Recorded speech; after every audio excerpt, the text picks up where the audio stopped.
Welcome to the Bitcoin Zodiac, the podcast that explores the intersection of finance and astrology, where we use a combination of spirituality and logic to help us connect the dots in the markets as well as in life. Hosted by Corinne, Claire, and Alexandra, who come from a diverse background, bringing with them a wealth of knowledge and experience in the realms of astrology, cryptocurrency, spirituality, yoga philosophy, day trading, and of course, Bitcoin. In each episode, we explore a different aspect of the economics of the markets, from following Bitcoin to more complex topics like blockchain governance and decentralized finance. But we don't just stop there. We also examine and discuss the astrological implications of these topics, exploring the different zodiac signs, the houses, the moon phases, and how they might approach financial decision-making and investment strategies. Join us on this journey as we explore the intersection of these two worlds that are often thought to be at odds with one another, finance and astrology. Whether you're a seasoned crypto investor, a day trader, or just starting to dip your toes into the world of Bitcoin and blockchain, the Bitcoin Zodiac is a podcast for you. So sit back, relax, maybe take some notes, and come expand your consciousness with us through the world of the financial markets with an astrological lens. Hey ladies, good morning. Good morning, good evening. Good morning, good evening. Good evening, good evening. Happy Cancer season. Yeah. Happy Cancer season. Yeah. How's it feeling? I'm kind of loving it actually. I'm really feeling it, loving it. It's painted a lot. Yeah, I feel like I've been in this happy, just flow. And then the occasional real meltdown. Good old Cancer meltdown. It's true. Literally girl Cancer meltdown when my man wasn't around. And I'm like, wow, who's going to protect me now? I protected you. You did protect me. Oh my God. I didn't tell you, but we'll tell you all about it. Oh, that's so funny. That's so cute. But it is kind of one of those things I don't know. I'm really loving this Cancer season. Cancer is my North Node. So this is kind of like my purpose journey is to, lean into those Cancer qualities. And it's like, you're kind of like, oh, I'm loving this feeling, deep feeling, being really in tune with my feelings. And then you suddenly have something come up and this reminder of oh yeah, when you lean into the good feelings more, you're also going to feel all of the more uncomfortable feelings too. And you just have these reminders of oh yeah, the yin and yang, the balance of it all. So yeah, that's funny. Oh, but you know what? I feel like that's so beautiful. And I feel like that's something that's actually so underrated. And I do feel like, Cancer is this energy that so many people are like, ugh, they're so emotional. And I'm like, that is such an amazing strength. To actually feel emotions, both the positive and the not so positive, is such a beautiful thing. It's part of being human. It's like we write it off like we're not supposed to feel, but that's literally what differentiates us from machine and AI. If we can even go back to that, we have a full spectrum of human emotions. There's literally light and dark, yin and yang. We live in a dual universe. We need to feel everything. And those who can feel everything, it is beautiful, but you get more out of life when you can fully allow yourself to feel. You know what I'm saying? Yeah, so you're really engaging in life. I think that's the main thing. And it's so funny, Corinne, that you just said that, because I just recorded an IG video for this Cancer new moon, and I said exactly that. A lot of people see being emotional as weakness, but it's actually an insight into someone's strengths. If you can, open yourself to feeling all of the feels, even if it's difficult emotions, and not block yourself off, that's actually a sign of strength. It's weakness to kind of cut all of that off and, have this exterior, this ego shell surrounding you. and not allowing like emotions to really penetrate. So it's so fascinating that you said that too. Yeah. Yeah. I just feel like every time that we talk about like, just the sign of Cancer and the feelings around it or the energies around it, it always goes back to that. And I always have this like train of thought of, yeah, but like emotions and even like vulnerability is such a strength. And as we continue to step in this Aquarian age, I think as Pluto will eventually go back into Aquarius and we're just releasing and letting go of those old constructs that we spoke about on the last episode, that old, even very like hard, like, oh, you know what it makes me think about? Like that old school, like, oh, you're crying, like have a cup of concrete and toughen up. And it's like, oh my God, that is so old school. And so yay, Cancer season, embracing it. Yay to depth. Like just being able to fully feel the depth of everything, the depth of the sunset rather, that I'm looking at right now. The depth of confusion I was in, the depth of joy from choosing my new business logo. Thanks, Corinne. Like the depth of like everything, the ups and downs. It's a superpower to feel that. Yeah, absolutely. It's like interfacing with life, like in just a deeper way. So, thanks, Cancer season. A lot of people have that perspective of like, yeah, it's like a very weak sign. It's so emotional and but really it's so beautiful, and it's like encouraging us to go deeper and really experience life in a deeper way. So I love it. It is. Yeah. It really is. And it's been interesting to see Bitcoin through this period. We had the last full moon on the 3rd of July, which was in Capricorn, as now, when this podcast will be released, it will be on the new moon in Cancer. And it's just like chilling. Like it's literally just flowing through the water. Like Bitcoin's not really doing anything. And I wonder if that's just is a reflection of, the human consciousness, just everyone as a collective is just flowing in their emotions and just trying to figure it out with like what is about to come. Like, as we've stepped into July, any time now will be the launch of Fed Now, all of these new CBDCs that they've continued saying are going to be launched around this time. I think Europe said they're going to be releasing theirs in August. And it's like, I feel like even just Bitcoin is confused and just trying to feel and trying to figure out what it feels. Because again, I truly believe that Bitcoin is just a reflection of human consciousness. It's interesting too.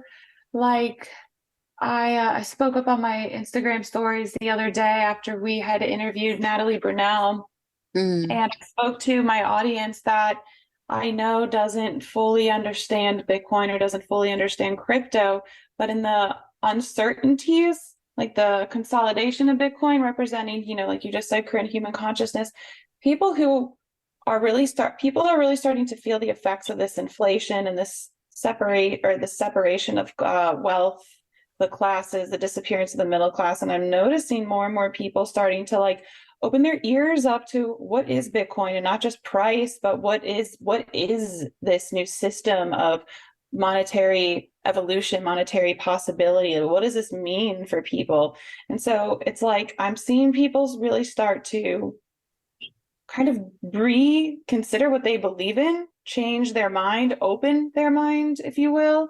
And I think that's a positive sign, but it makes sense if it's the consolidation is reflecting the collective, Yeah, absolutely. It's a period of collective consolidation as well. And I think I always kind of like see that the ebbs and flow of life in that way. Like we'll have these periods where we just think everything's just doing nothing, and we'll have these periods of consolidation, and then we'll have these like exciting runs up, and then maybe we'll have a bit of a pullback. And it's like if we can just kind of observe the ebbs and flow of life in that way and go with it, instead of always expecting life to just be going up and up and up. That's just not how anything moves, Exactly. Healing is not linear, or evolution is not linear. It's literally a spiral, like Fibonacci. Look at that. We all know how that goes. Literally Fibonacci.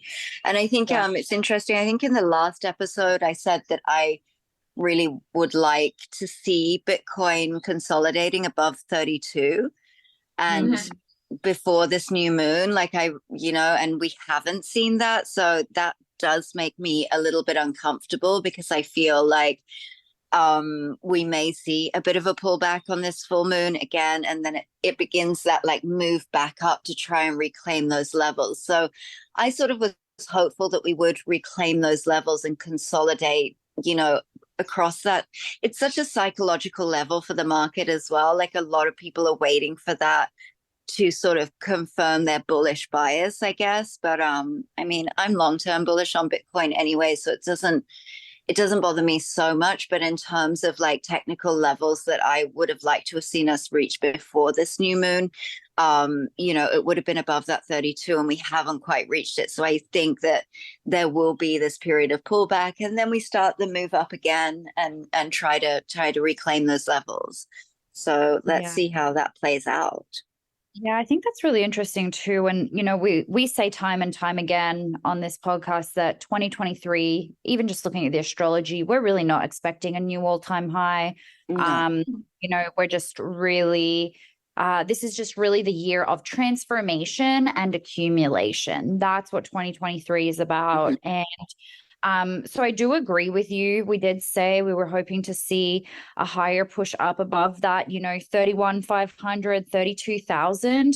I was looking at the last new moon, which was also, when we went from full moon in Sagittarius on the 4th of June through to the new moon in Gemini on the 20th of June. And that was a really interesting, half moon full cycle, or half moon cycle, where from the full moon, we saw price actually coming down until only 5 days before the new moon. And then it really took off.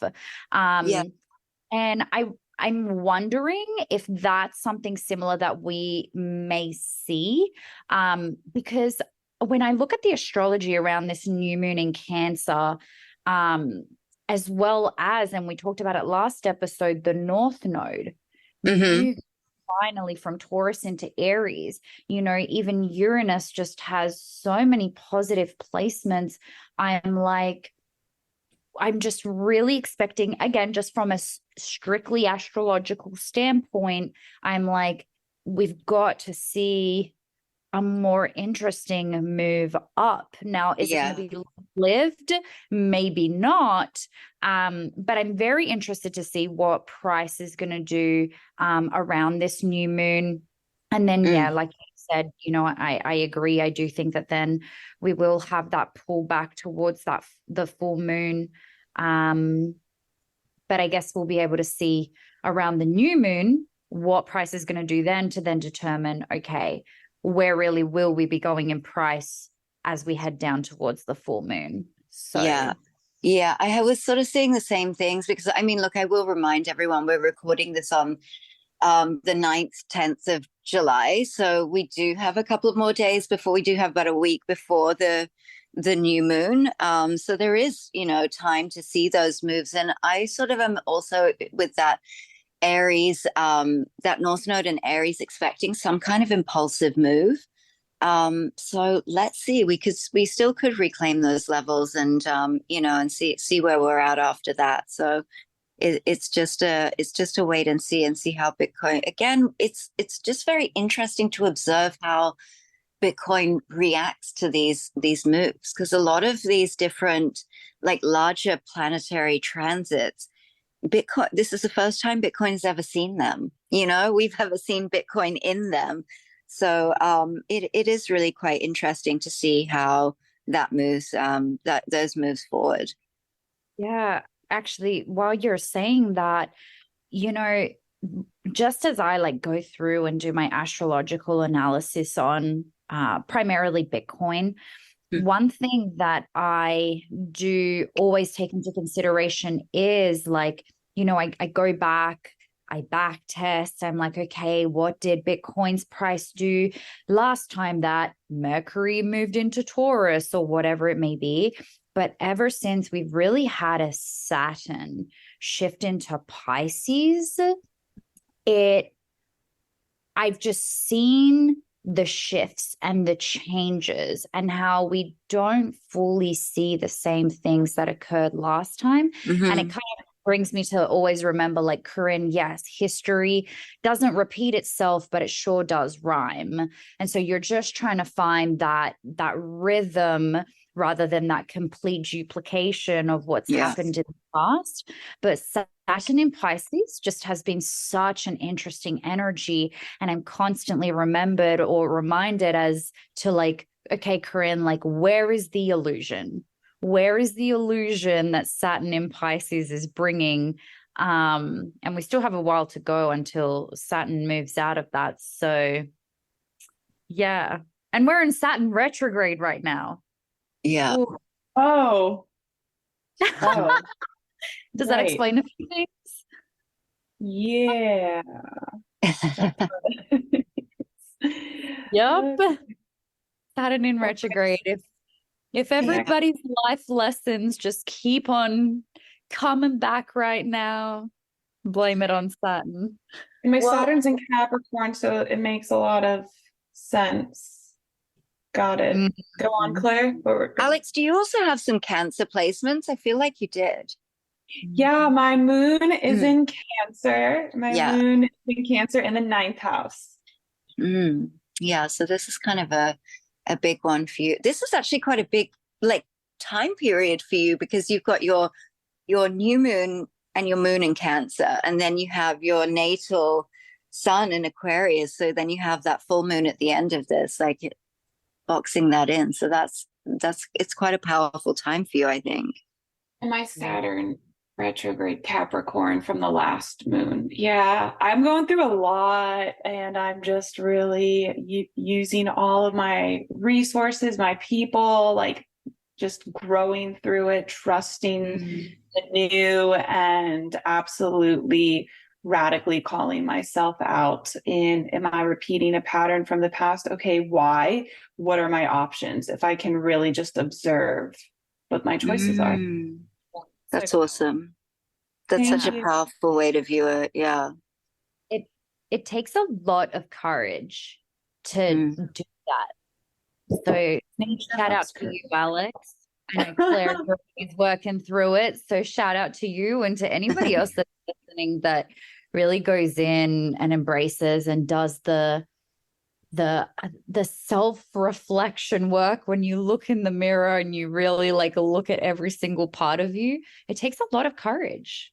It does, but it's also a lot of fun. I think it's also like it just feels really powerful. It feels really aligned, when you align to creation and align to nature and align to God's creative power in the universe. It really is a powerful force to work with. So it's really fun. Yeah. And so it's kind of a bit of I don't want to say that it's a boring astrological time because obviously there's like a lot going on, obviously, and always. But specifically, if we look at like the crypto space, even just looking at the news, we mentioned before we started recording, we're kind of like, so what's been going on? Like, not a lot. We're all just waiting. Yeah, just more of the same, talk about BlackRock and, institutions coming in and things like that. And, legitimizing. But I think since we last recorded, which was released on the full moon, the Capricorn full moon, to now the new moon in Cancer, I think really the sort of bigger news that, yeah, you're right, there hasn't been a lot of news, and I thought it was me. I was like, have I just been really disconnected and missed things? But, I had a look and there's really not been much much happening. A lot of stuff happening behind the scenes, of course, but I think the bigger thing to note that impacts a lot of people is this launch of Threads and this competitor to Mark Zuckerberg's competitor to Elon Musk's Twitter. So what are you guys feeling about that? A lot of things. Corinne has what do we say? She threaded instead of she tweeted, she threaded. I have a quote I want to share too, but Corinne threaded some threads on Threads. Comparisons. You should go share those. I was like, is that what I say now? Like even before to my Alex, I was like, babe, I've just been threading all day. I was like, is that a term now? Are you weaving? The threaders, we weave threads, weaving. I'm done. Go on. It's weaving like narrative. There we go, Claire. There we go. It's quite literally that. Yeah. But I do feel, and I'm gonna read what I threaded the other day. That I feel that Twitter will be to Thread app what Rumble is to YouTube and what Bitcoin is to fiat. So let me explain. I feel like Threads app is just another centralized platform where instead of sharing primarily images and videos, we share quotes and thoughts and we communicate or share via words. Twitter, I feel like, especially with Elon being in charge, is going to continue becoming more of, I don't want to say decentralized because obviously it is a centralized entity, but more so like where there is more freedom of speech and less censoring, et cetera, et cetera. And that's the same with like the comparison between YouTube and Rumble. YouTube, very censored, very selective. Got to be careful what you put on there. Rumble, you can speak and say and do really whatever you want. That's why Russell Brand is on there. And he's like one of the #1 creators on Rumble because he just says what he thinks and goes against, and the mainstream and is very controversial.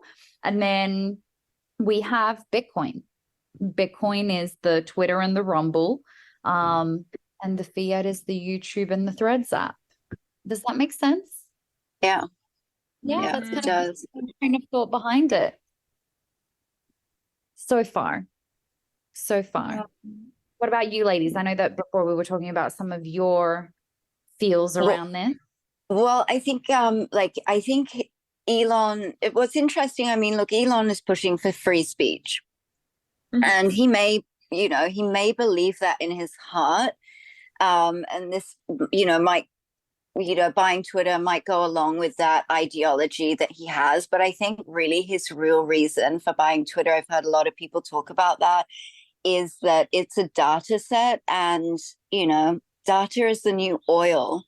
And you need a huge data set to be able to train your AIs.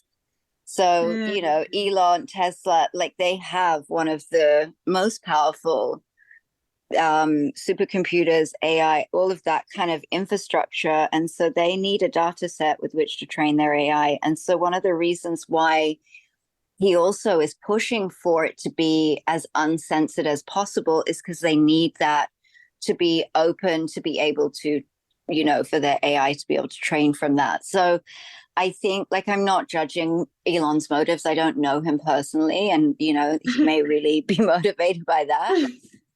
But I think there is also another motivation as well. And so I think Mark Zuckerberg is also like, hey, wow, we also need, we're the kings of data, data harvesting. And so I think that's partially one of the reasons why they have launched a competitor as well, because they want to capture that too. Yeah, interesting. Yeah. I mean, when I heard about it, I'm like, really? Like another app for people to just spill out their ego projections on. And I don't know. I don't mean that in like a negative way, but I did weave or thread in that social media, to an extent, is a literal projection of ego. Whether it's a negative or positive projection, the projector knows deep within. I'm not saying it's bad, but it is interesting to witness. Have fun with it, right?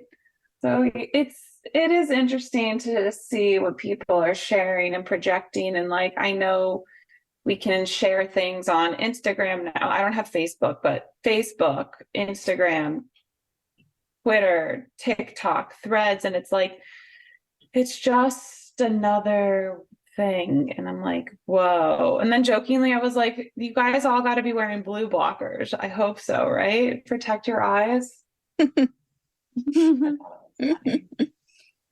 I mean, that was my reaction as well when I saw it. I was like, oh, like, why do we need another app? But then, I don't know, of course, I, clicked on it and now I'm on it. You know what I mean? We'll all use it. I've been having fun.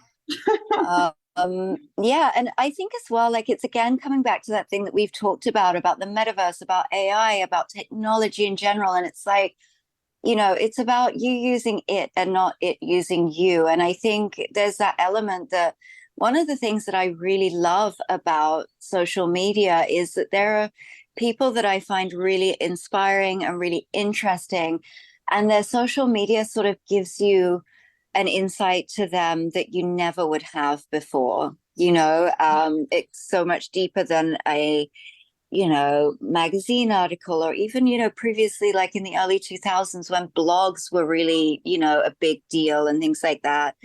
It gives you much more insight into people and understanding how people work. And the expansive side of that, I think, is also really powerful. And, sometimes gets lost in the negative kind of conversations around social media.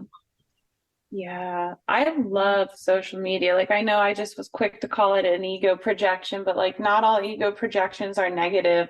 I think they're so much fun for like, well, well, let me rephrase that. I think social media can be so much fun. Like, I just being an Aquarius and like someone who's techie and can really thrive in ethereal spaces. Like, there is so much depth that you can get to know, and you can get to know someone with like through, and it's so creative. There's so many different ways to share an idea, an image. You can literally project, and I don't mean negatively project, but you can literally project a feeling through words and image, sound, like art creation in just a few seconds, and like relay a message. It's a really beautiful way of communicating, and it's so much fun, I think. But it can also be dark, it can be evil, it can be mean. But just like life, it's just like conversing with people. You can meet mean people, rude people, evil people, but you can also have a conversation that is uplifting, fulfilling, so funny, like takes you home to yourself, connects you deeper. So the dual universe. I digress. I think that's really interesting. As you say that, I'm here actually looking at the natal chart, so the birth chart of Threads app.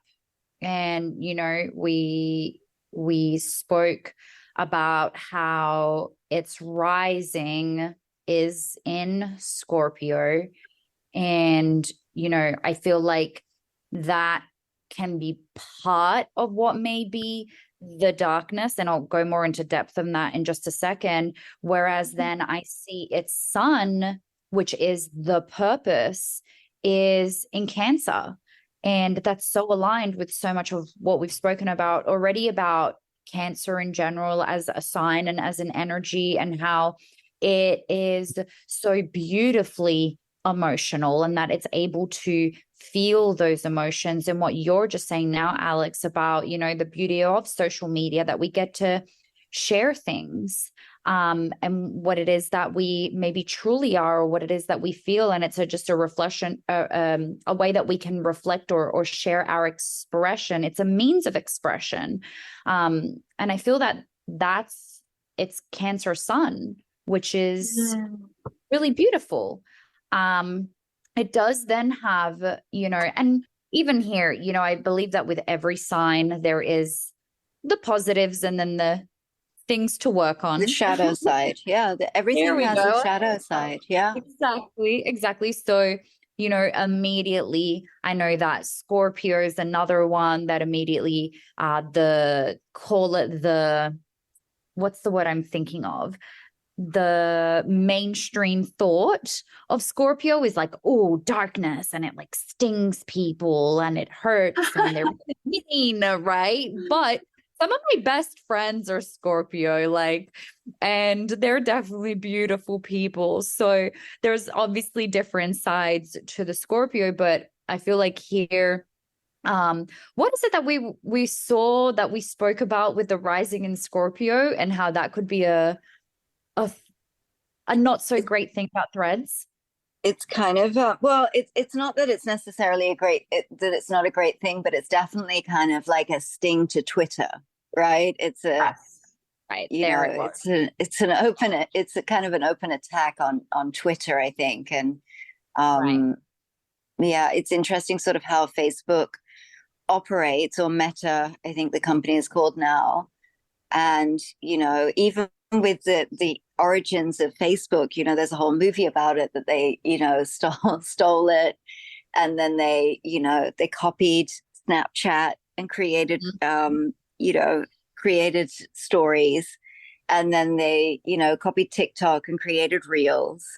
And then, and now they've copied Twitter and created Threads. So there is that element of there is that shadow side of Scorpio that sometimes is deceptive or secretive, or, and so there is that element of that feel throughout the way Meta operates in general as well. Yeah, that's really interesting. Other interesting things I'm seeing here on its chart is, so its midhaven is in Leo, which quite, so the midhaven is in regards to its success in more, it's like career, let's say. And Leo's a pretty powerful sign when it comes to career and leadership and taking forth something until it works. And its Jupiter is in Taurus, also the planet of abundance, of money, of career. And it being in Taurus is a very I want to say money driven, but also like a legacy driven sign. So that's pretty cool. I feel like that is going to have, looking at that just on a superficial level is quite successful. It does have some interesting aspects though. And I should say also its moon is in Aquarius.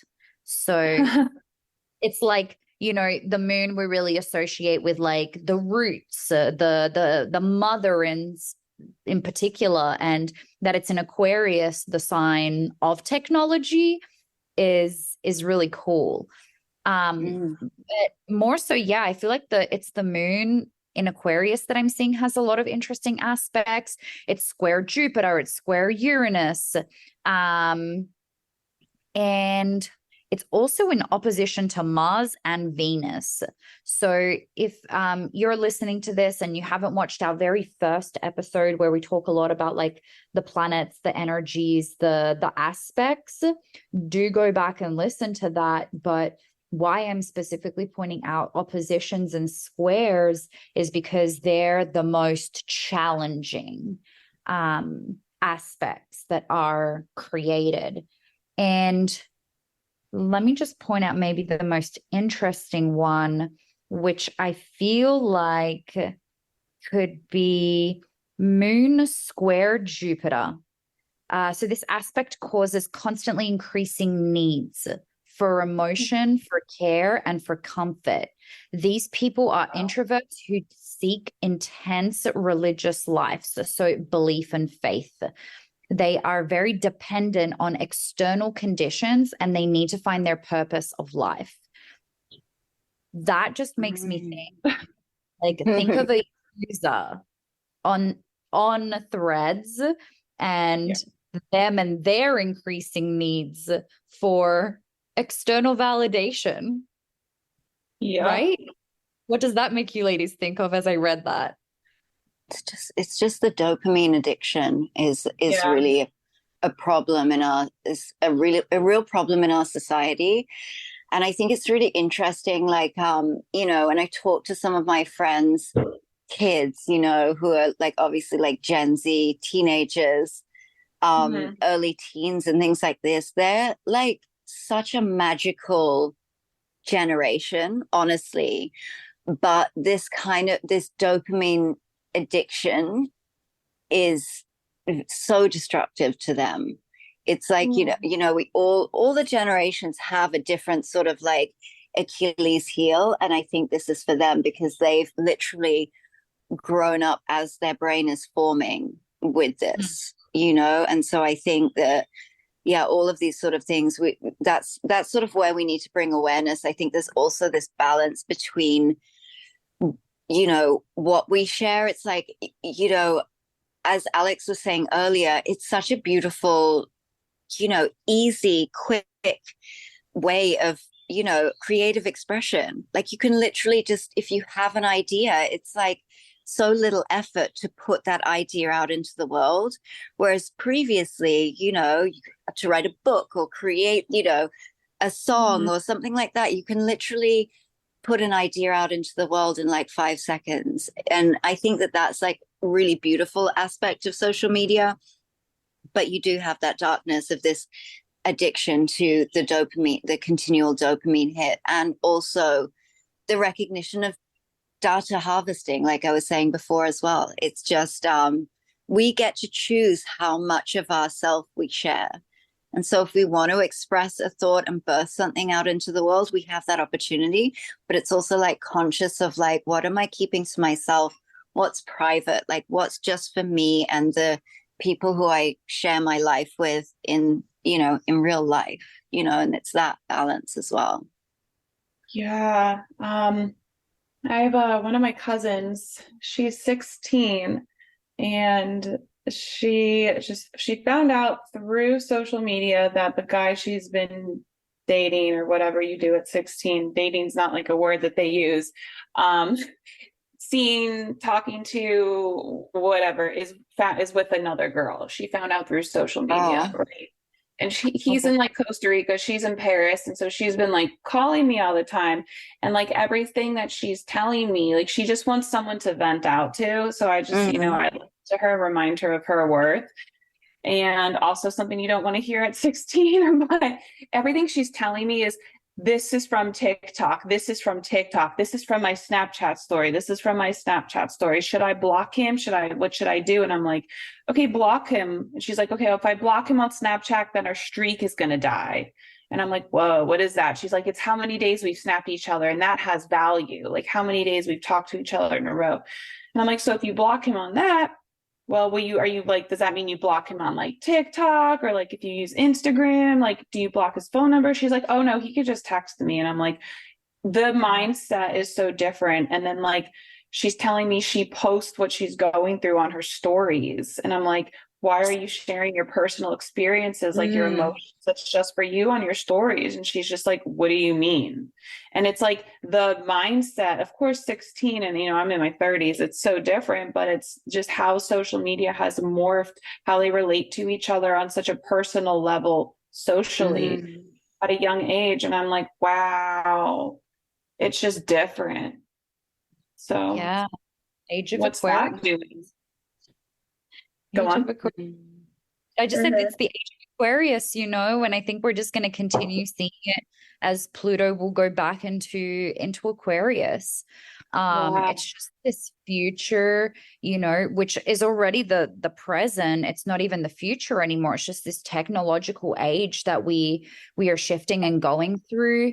And oh man, where did I hear this just recently? In this Audible that I've been listening to, which is called The Price of Tomorrow, Why Deflation is the Key to an Abundant Future, by Jeff Booth. I think you shared that with me, Claire, actually. Yeah.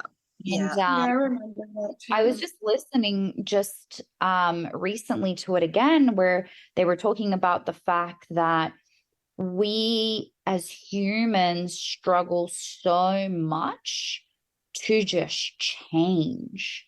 And some of the concepts that, you know, for us are so normal, you know, our parents, our grandparents just maybe still to this day just struggle so much to adapt to. And think of like 100, 200 years ago, some of the things that today for us are so, so normal. For them they would think that it was absolutely ridiculous and out of this world. And so, you know, it's so interesting how you're talking about your 16-year-old cousin, that's not even that much of an age difference. What is it, like 15 plus a few years? Like, that's not that many years difference. And it's like just how quickly times are changing. And it makes me think about, like, ladies and gentlemen, get ready for, like, you know, the next only 5 years, how much is going to change and how much we're just going to have to learn to adapt. And the word that really came to me was just surrender, but not surrender to something that you don't stand for, but rather just surrender to faith and to just knowing that everything's going to be okay and that we can embrace changes. And that's the beauty of the internet and of social media to an extent, where we get to DYOR. We get to do our research. Yeah. We get to pick our decision and our bias and our opinions around something. But yet times are changing fast. So fast. Which is also really cool. I mean, it's something that also the moon cycles teach us. Do you know what I mean? Like, change is coming anyway. Like, change, it's the moon cycles keep going. You know, it doesn't matter what we're going through. So it's like, again, how do you sort of jump on that wave rather than trying to fight it? And I think a lot of people, because they're freaked out by technology, try and fight it. But the wave of technology is coming, whether you like it or not. So it's really about, it's more about how you interact with it, how you build that awareness around it. And something that really stood out to me that Alex said with your, you know, your cousin is sharing what she's going through on Instagram stories. And when you said, like, oh, that, you know, almost like, is that not a little too much to share? It didn't even occur to her that that was too much to share. Like, of course, I share everything of my life on Instagram stories, right? That's the mindset. And I mean, it's funny because I even had that revelation of myself, and it's like, not that I was sharing such personal things, but just the automatic thing. Like, I'd sit down to a really nice meal and it was really beautiful. My first reaction was like, oh, take a photo, post it to Instagram story. Sure. And I caught myself doing that. And I was like, wait, when did that become the natural reflex? And I think those are the sorts of patterns that we sort of like need to be conscious of within ourselves and go, hang on a second, I've kind of been programmed into this. And like, your cousin is just that much younger than us. So she's had that like from day one, basically, you know, that's like so normal. Whereas it's like, hey, hang on a second, what boundaries do I want to have with this? And, you know, how much of myself do I want to give? Do I want to share with people that maybe are not for me? You know, like, I don't think that social media, unless your account is private and you're really conscious about like who has access to those stories, you kind of want to have some boundaries, because not every random person on the internet wants what's best for you, wants to see you win, or cares about you, you know, has good intentions for you. And I think that's something that, you know, maybe teenagers need to, you know, someone needs to speak to teenagers about that and be like, hey, hang on a second, like, you need to have some boundaries about who you share your life with.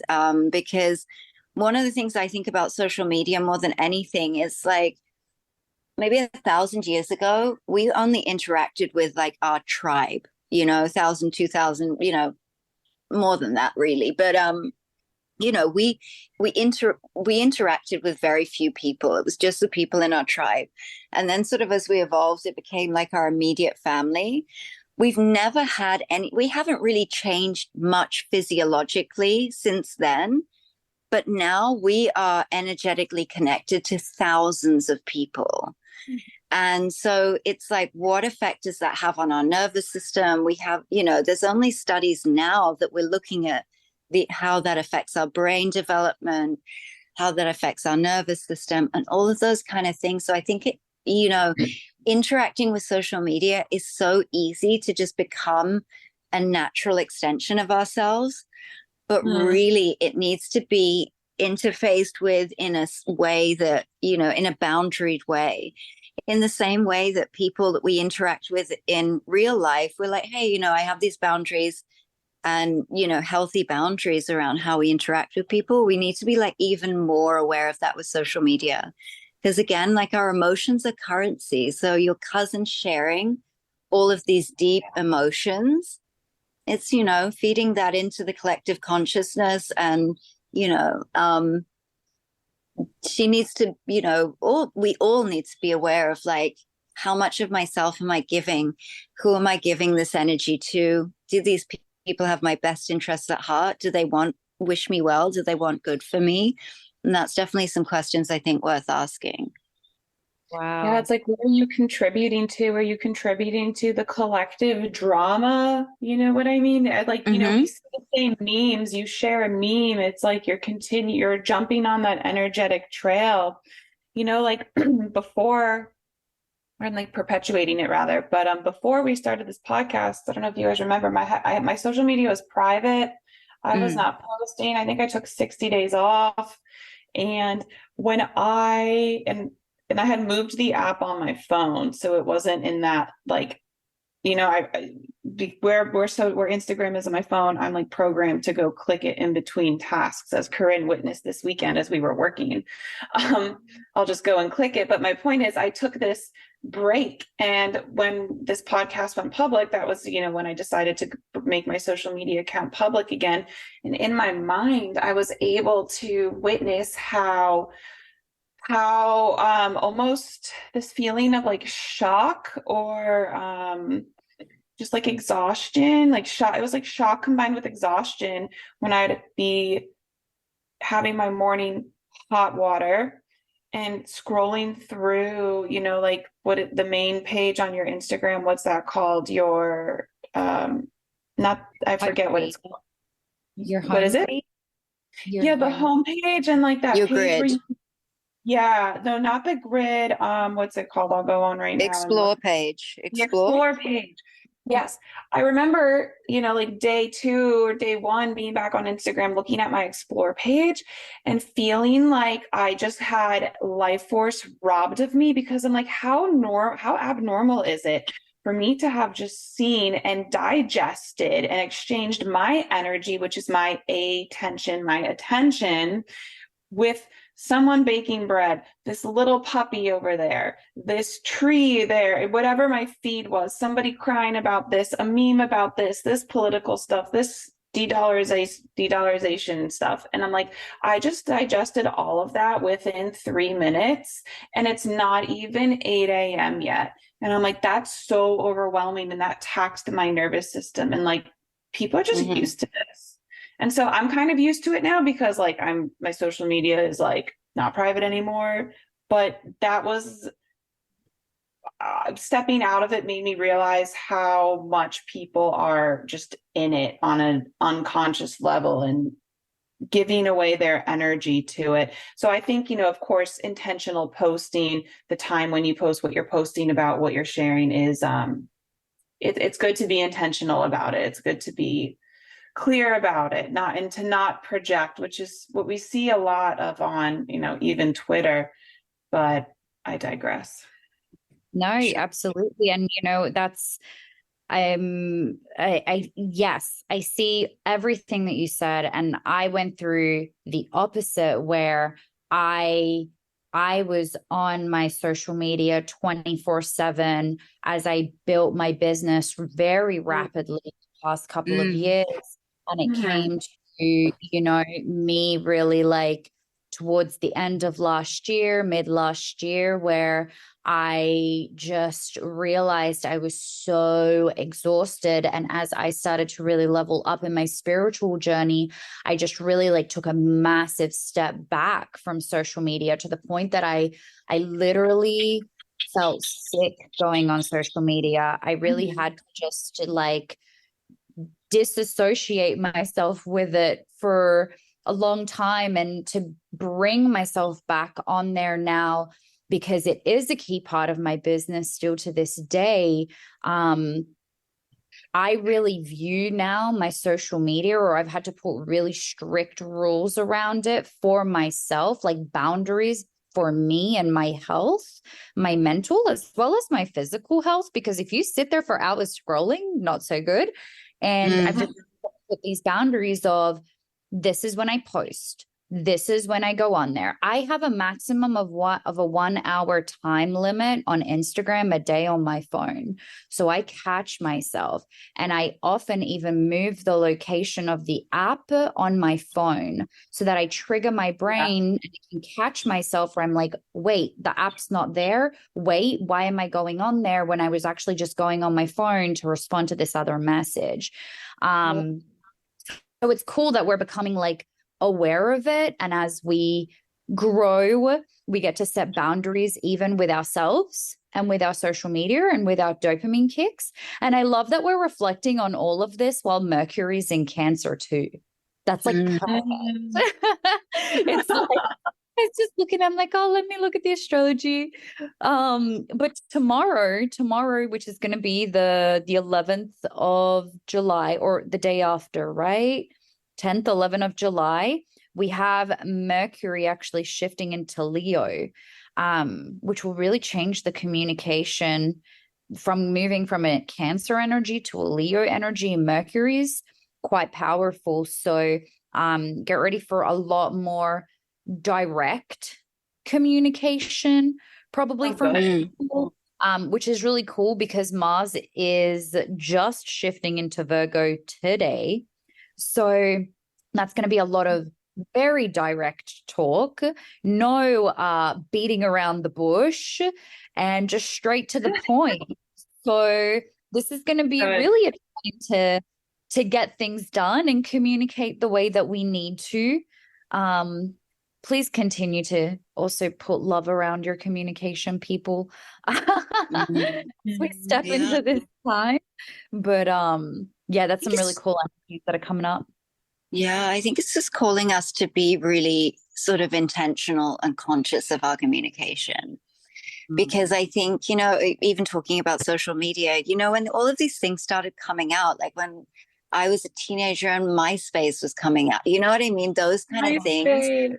We were not conscious of that at all. We were just like, oh, wow, this is so cool. Like, you know, these new things. And we had no idea the effect that these sort of things, how this would shape the way that we communicate, you know, that society communicates. So I think even coming into this new moon in Cancer as well, it really sort of represents and presents us with an opportunity to gain clarity about this really important aspect of our world, which is our inner life. And so all of this external stuff that happens and goes on around us that we literally have at our fingertips that we've never had as humanity before, you know, can kind of distract from our inner life. So it's really a time to sort of set some intentions around, what do I want my inner life to look like?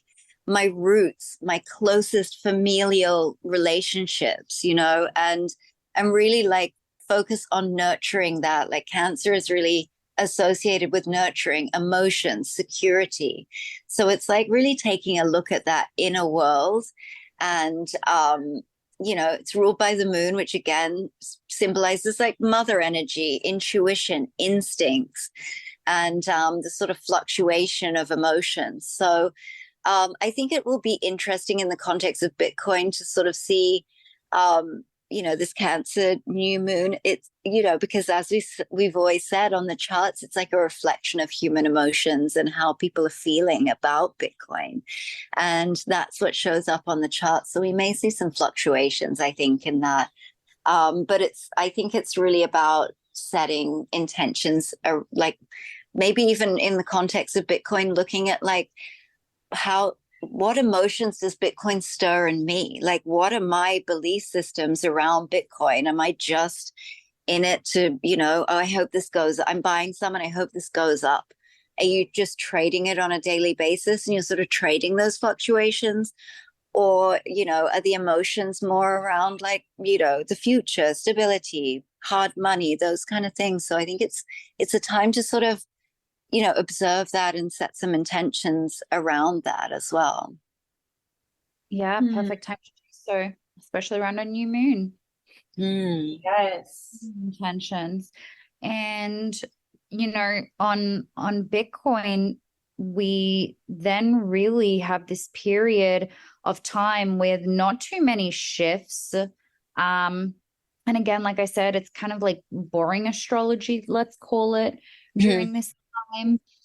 We do have on the 23rd of July, Venus, which is currently in Leo, is going to be going retrograde. In Leo. So Venus is spending quite some time in Leo due to this retrograde. I think next podcast episode, it would be really cool for us to really go into depth in regards to what happens when Venus is in retrograde. And there's some interesting astrology which will be coming up the following moon phase with what's called the inferior conjunction with Venus. So this is so key because we'll see a lot of, and if you back test it, there's a lot of really interesting, very clear institutional moves that occur around this time. But we have plenty of time until that happens. So I think we'll address it in the next podcast, but do expect from the 23rd of July heading down towards the full moon on the 1st of August, we could see that start to kind of stir things up. So I believe push price down a little bit faster than expected as we go into that full moon. Because Venus being in Leo and Venus being a planet where we're talking about money, we talk about the love for money, and maybe sometimes a little bit of the greed for money. Now, Leo in Venus has a very genuine and passionate love. So bringing it back to what you were just saying, Claire, I think it is really a perfect time, even as investors, as traders, to really think about what do you feel around Bitcoin? Like, what is your love towards Bitcoin actually about? Is it that you genuinely love it because you understand that it brings power to the people, that it's bringing this new way of our economy to the world, that finally people really can be in a very simple way in ownership of their money, of their energy through Bitcoin? Or is your love for Bitcoin coming from a bit of greed? Maybe because instead you do see it as something that you can just really quickly make money on, and you just want to make money out of it, right? Because Venus in retrograde for Bitcoin, I think once again, is going to be a reflection of the human consciousness and how it is that we feel around Bitcoin. And will just make things move a little faster than usual. Yeah. And I think we talked a lot last episode about the North Node moving into Aries. So I will just touch on that. It is moving into Aries on the 17th of July. And so it's, this point of destiny is shifting into this independent Aries. So it's again, really that time when we explore collectively of what sovereignty looks like to us. Like, what does sovereignty actually mean to us? What does it actually look like? And just that opportunity, to find some balance between individuality and partnership, assertiveness and diplomacy, and self-interest and collaboration. So we did speak about that quite a lot in last episode. So if that is sort of piquing your interest, you can go back and have a listen to that for sure. We do have also 17th of July, the moon is sextile Saturn. So it's, a reasonably positive aspect in Cancer in the 12th house of restructure and repurpose. So this sextile aspect between the moon and natal Saturn, sort of signifies like a supportive and a sextile is like a supportive and harmonious energy really between the moon and the natal placement of Saturn. And it sort of creates an opportunity for positive cooperation and a positive flow of energy. So whereas the moon, again, representing emotions and instincts and like our subconscious desires, it sort of symbolizes like our emotional well-being and our relationship with security and nurturing. And then Saturn, you have, on the other hand, which represents like discipline, structure, and long-term planning, and our sense of responsibility and perspective and this need for stability. So when this moon forms a sextile aspect with natal Saturn, it kind of suggests this be like favorable interaction between those two energies. So it's really this opportunity to balance emotions with practicality. And so I think that we're sort of seeing that as well in the, echoed in the Bitcoin community. And there are so many discussions that, that are happening around, what does this look like with all of these institutions coming in? How do we feel about it? You're seeing a lot of different expressions of emotions around those topics. So, it's pretty interesting to see that as well. The other things that I have noted down for this period is like a Mars trine natal Mars.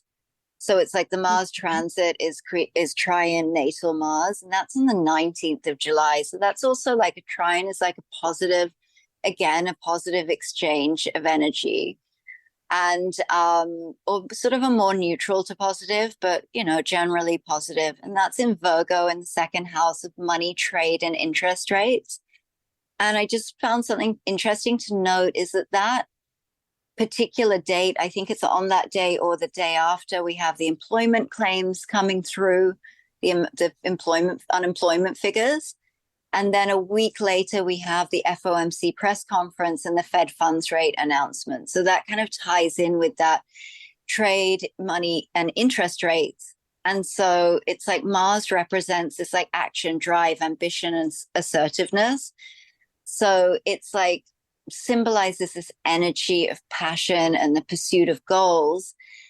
But when it forms this trine aspect with the natal Mars, it like indicates this period of increased personal motivation, assertiveness, and confidence, in the financial markets. So it's like about leveraging your energy and motivation. Because you're going to see this increased personal drive from Bitcoin and ambition, and a time to again take calculated risks and assert yourself in negotiations and seize opportunities that align with your objectives. So I think I see that as a pretty positive, sign. And I think this will be an interesting FOMC press conference because, as Corinne mentioned, we're expecting Fed now to sort of be released and sort of see what that looks like in these weeks as well. So so that's interesting too. Yeah, no, I'm so interested to see what happens with Fed now. Yes. But more so just how people are going to react to it. Yes. Because that's what's going to make the difference. And as we spoke about in our podcast with Natalie, it's just they're just both going to exist. Like both paths are going to exist.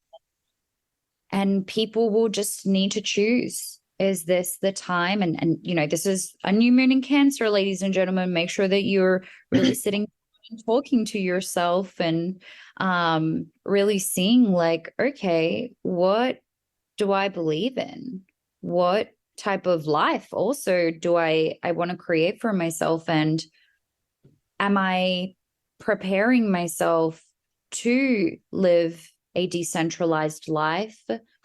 Do I not care about any of that and I'm happy with a centralized system and I want to continue down this path? Or how am I going to create a healthy balance of both so that I can be decentralized, I can be in ownership of my assets, but I can still maybe participate in, call it society, or I don't know. The word that comes to my mind is the Matrix / the Hunger Games, but I don't know if that's my dramatic Leo, but that's just how I feel. What do you think, Alex? I mean, the dual nature of the universe, I always will go back to that. It's just getting more and more clear. I think people are seeing how truly manipulated fiat is. And I'm not saying Bitcoin's not manipulated, but the entire intention and purpose and vision is completely different. Bitcoin is being manipulated the way fiat is by the people who manipulate fiat. It's not the same. It's just the price in US dollars that is manipulated. Exactly. It's that. Yeah. That's what is the illusion. Like, it is the trap. If we continue to compare Bitcoin to US dollars or to any fiat, that's the trap. So is Bitcoin really manipulated right now? Well, if we continue to look at the dollar, yeah. Otherwise, it's not. Sorry to interrupt. That was important. No, it's good. It's all good. But like I said earlier in the podcast, people are just really opening their eyes. I feel like there's like the middle class is getting really tired of feeling like the work that they're producing is just not enough. And I think that's not just like a now thing. I think that's been, a long time coming. People are like in this, I'm grinding, I'm hustling. But I'm like, are you just telling yourself that? Because like, we live in a system or a society that has created a system to make you psychologically and physically feel like you can't keep up. It's not enough. It's going to just keep getting inflated, and like your active income might not be enough. And I think like a lot of people are facing that now. So is a collective wave of like, well, like, is this really working for me? And then there's the whole morality aspect is as inflation increases, people are like forced to think like, well, do I need to compromise my morality and my integrity to earn money to make a living? And like that entire mindset, like that entire collective of thought, that needs to go. And like, I want to, if this podcast can help people open their mind a little bit to the opportunity and hope and just general decentralization, like please like bring that energy in, because that mindset is slavery in a different way. It's slavery over the mind, and like energetic entities being attached to the dollar, the symbolism that is on the dollar or on different like fiat, like US dollar currency. It's like, no, let's I'm ready to let this go.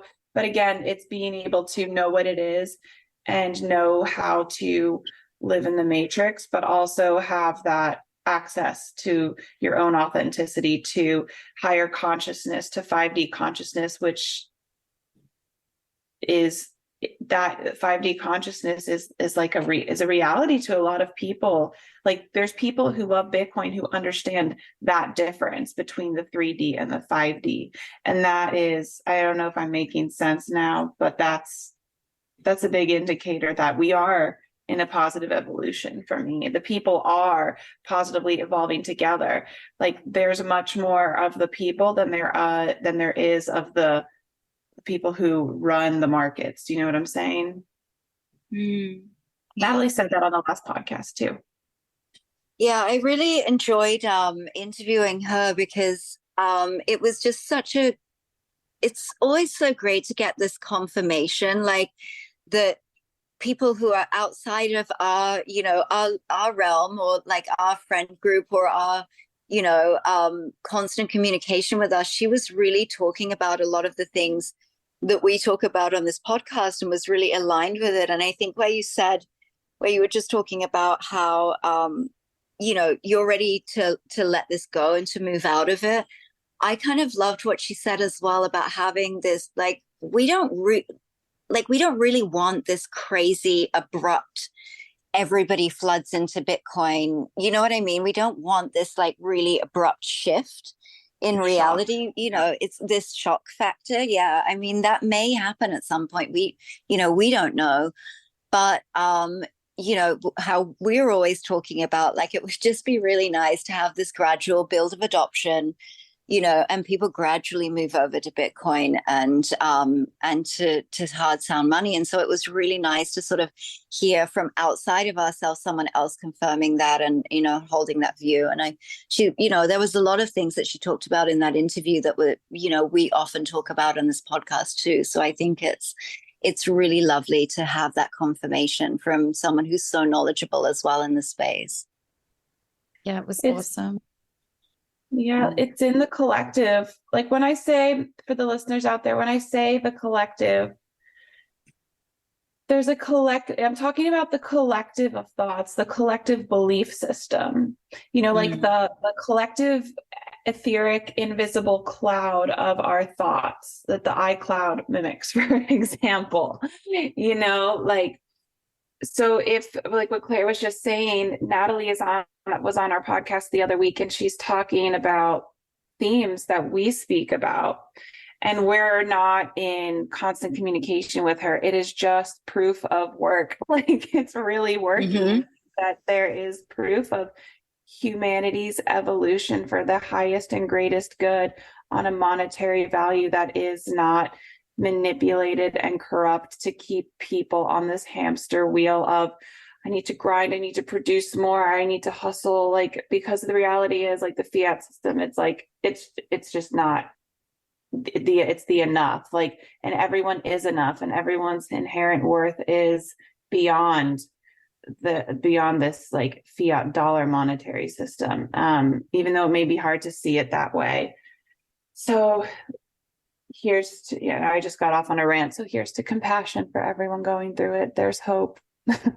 Open your mind. We love your rants. We love them. But it actually really ties into something else as well. Like, and I'll come to it in a second in terms of the Aquarius full moon that will be closing off this, like, this area in. But we have also, like, Jupiter trine the natal sun as well, which is kind of like, again, the trine is like this neutral to positive sort of aspect. And we've got that on the 30th of July in Taurus in the 10th house. So we've always had a lot of Jupiter going on in the 10th house, and in Taurus, so politics, government, leadership. And so again, this trine is like this harmonious, supportive energy between these two celestial bodies. And where Jupiter represents this expansion and growth and abundance and opportunities, optimism, prosperity, and like a desire for knowledge and understanding. The sun is their vitality, individuality, and core essence of one's being.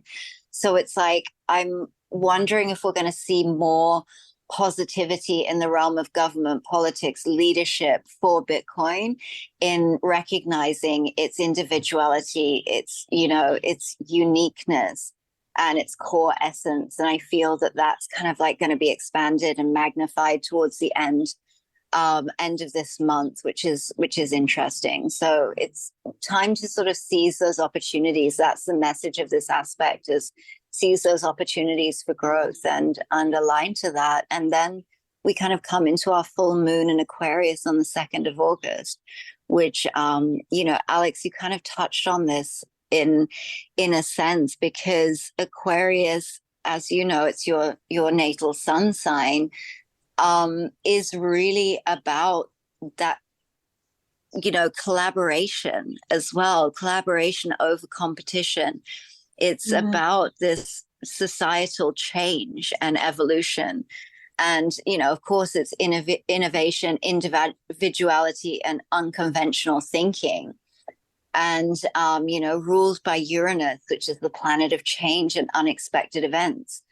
And so this kind of combination within that full moon really suggests a focus on like collective values, technological advancements, and progressive financial ideas.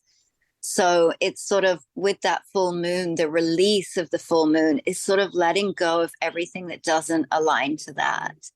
And really noticing as well the sort of blocks and belief systems you hold around those things, right? Around innovation, around advancement, and things like that. And I think where you're talking about, recognizing, the quote unquote matrix, I guess, is that a lot of people, and the duality of our reality is that a lot of people see, technology and innovation, like we're talking about threads earlier, as like, oh, they see the darkness of the technology. And so they think that the answer to that is to discount it completely and to disconnect from it completely. But I actually sort of feel that that's two sides of the same coin.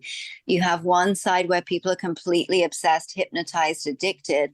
And then you have the other side that people are, rejecting it and, eliminating it from their lives entirely. And I see the energetics as sort of similar. They're both involved giving a lot of energy and a lot of thought and a lot of power to those entities.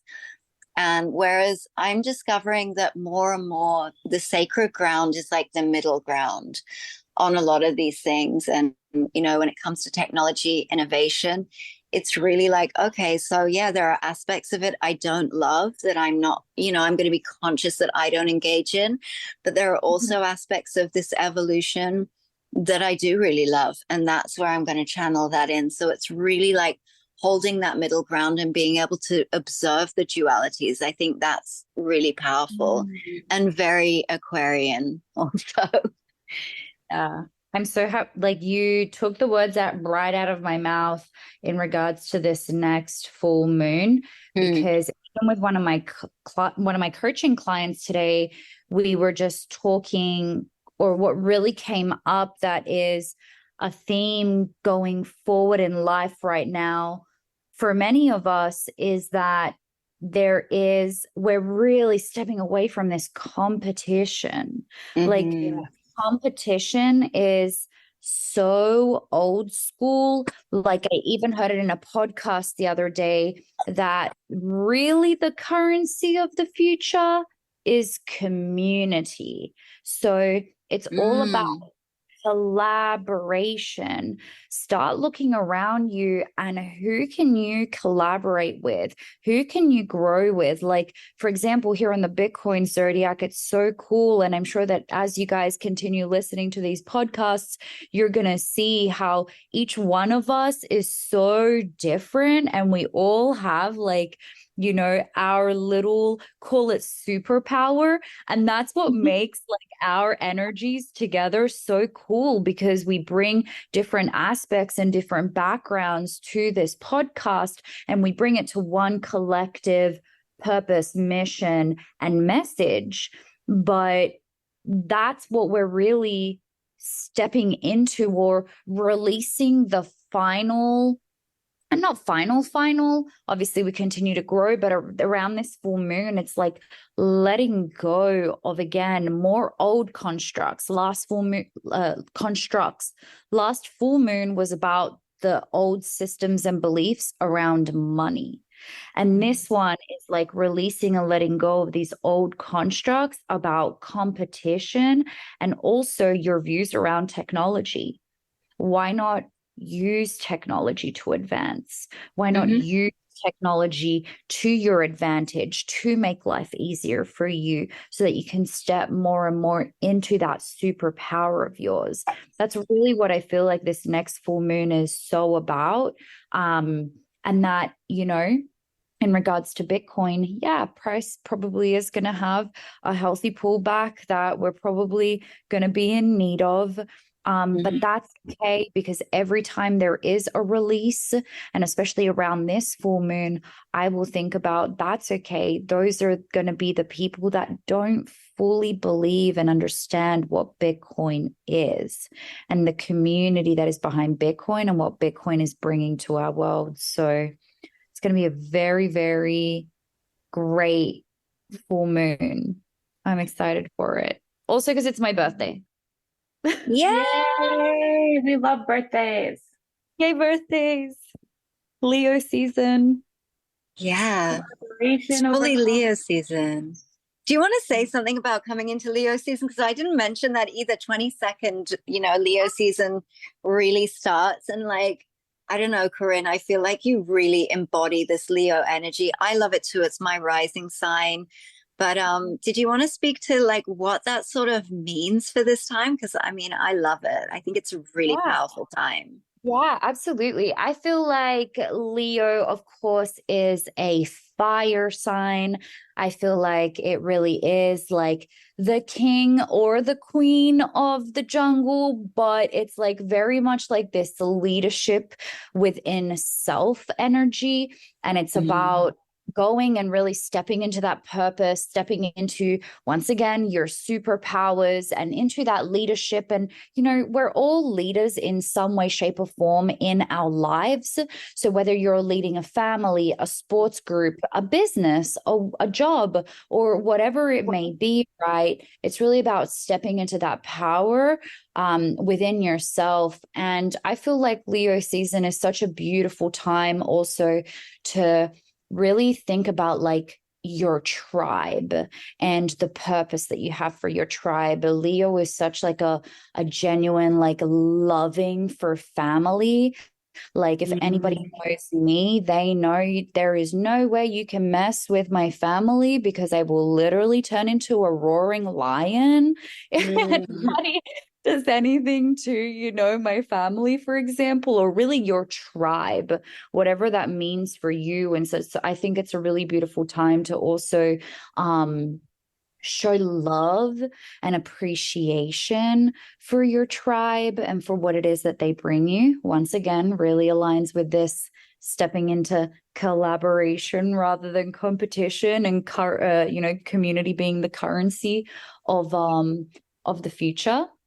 And I also then think like really around the economy and money side of things, Leo really is about long-term planning. It's about building a legacy. So this is probably going to be a really great time. And for what it is that I see of potential price of Bitcoin in the crypto space, I do think it's going to be a really great time for accumulation and preparation for what then is to come. So Claire, feel free to add anything with your Leo rising energy. I mean, I just kind of loved what you sort of illustrated about like family and community, because it's like the lion, the pride, right? The group. And I really did feel that again after interviewing Natalie this week, and just being really, I just had a real kind of feeling of gratitude actually, because it was like there really is something about the Bitcoin community, and I'm talking about like people who really want to see Bitcoin move forward and expand into all that it can really be and its true purpose, and beyond just a speculative asset or even beyond just a store of value. I mean, I kind of am, sometimes I'm just like, what, I'm quite happy for Bitcoin to be a store of value, but there are a lot of people in this Bitcoin community that, really are doing whatever they can in their capacity to move it forward. And I think that she's someone who, her podcast Coin Stories is really awesome. It allows people to have these different narratives,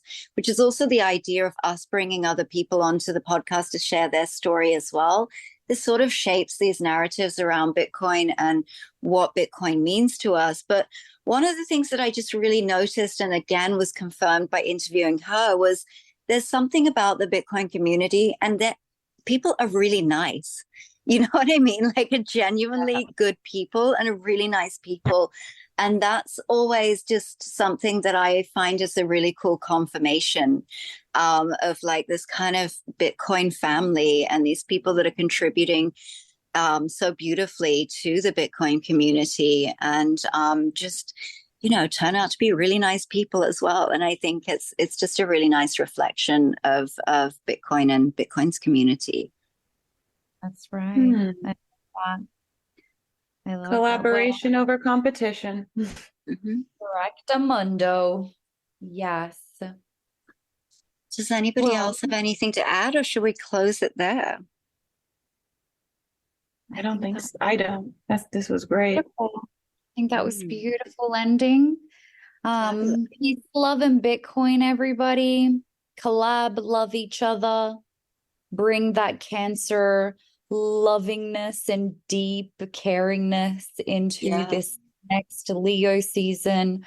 And just let people know you love them. Yeah, absolutely. Happy new moon. Happy new moon. Thank you for joining us for another episode of the Bitcoin Zodiac podcast. We hope that our discussions about cryptocurrency, trading, the phases of the moon, and spirituality have inspired you to explore these topics further. As always, DYOR, do your own research. Stay tuned for our next episode where we will continue to dive deeper and build off of these perception-expanding topics. Remember, whatever your beliefs may be, we all have something to learn from each other. So stay curious, stay open-minded, and keep exploring the world of Bitcoin and astrology. Until next time, these are your hosts signing off. May the stars align in your favor and your Bitcoin investments prosper. Peace and love and Bitcoin. Namaste.